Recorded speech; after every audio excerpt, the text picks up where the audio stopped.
Pour la première fois depuis la Seconde Guerre mondiale, le monde fait face à la plus grande crise migratoire de l'humanité. En 2016, le nombre de 65 millions de réfugiés à travers le monde a été dépassé. Le 19 septembre dernier, lors du sommet des Nations Unies, les États membres sont parvenus à l'adoption d'un document fort, la Déclaration de New York pour les réfugiés et les migrants. Pour souligner son engagement, le gouvernement monégasque a reçu le haut-commissaire des Nations Unies pour les réfugiés, Filippo Grandi.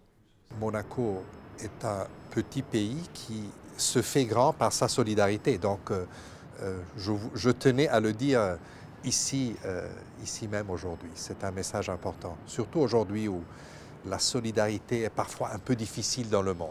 Monaco nous donne toutes les années une contribution annuelle, ce qui est aussi important, qui n'est pas affecté, qui est pour toutes nos activités. Et très souvent, quand il y a des urgences, on coopère. On a coopéré par exemple au Liban. On a discuté l'éventualité d'une ultérieure collaboration dans ce pays très affecté par la crise syrienne. Donc tout cela a été le sujet de mes discussions ce matin dans la Principauté. Une première visite officielle qui a été ponctuée par la signature de 2 accords de partenariat avec le Haut-Commissariat des Nations Unies pour les réfugiés, prévoyant une contribution totale de 670 000 € sur 3 ans. J'ai signé avec le conseiller Tonelli 2 accords qui portent sur l'appui aux réfugiés qui se trouvent au Maroc et en Tunisie. Donc, il s'agit dans leur majorité de réfugiés syriens, mais il y a aussi des réfugiés d'autres nationalités, le Yémen, certains pays africains. Ces 2 pays qui hébergent un certain nombre de réfugiés et qui ont une politique d'accueil très positive.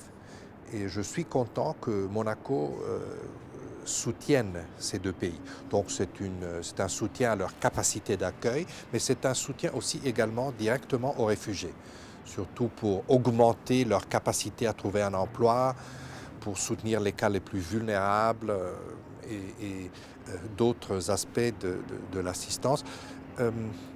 Je trouve que c'est un choix très important parce que ces 2 interventions font vraiment une différence dans la vie de milliers de personnes qui se trouvent dans ces 2 pays. La Principauté a depuis de longue date, depuis les années 50, sous le prince Régnier III et avec le prince Albert II, ça a continué bien évidemment, à apporter sa contribution à cette question fondamentale des réfugiés. Et aujourd'hui, ce problème qui est devant nous est encore plus important que ce qui a pu être lors des années précédentes.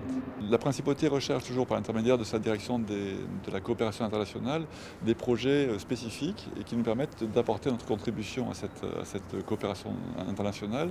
Et là, effectivement, pour le Maroc, il s'agit d'une coopération qui a été renouvelée 2 fois, c'est la 3e fois, où nous sommes liés au HCR, au commissariat aux réfugiés, pour leur organisation sur place. Et pour la Tunisie, c'est effectivement la première fois où nous nous associons.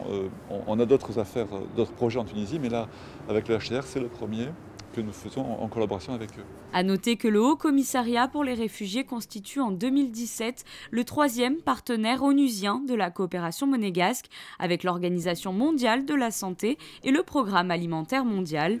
Depuis 2007, le gouvernement monégasque soutient le HCR dans ses opérations d'urgence et de développement, notamment au Proche-Orient et sur le continent africain.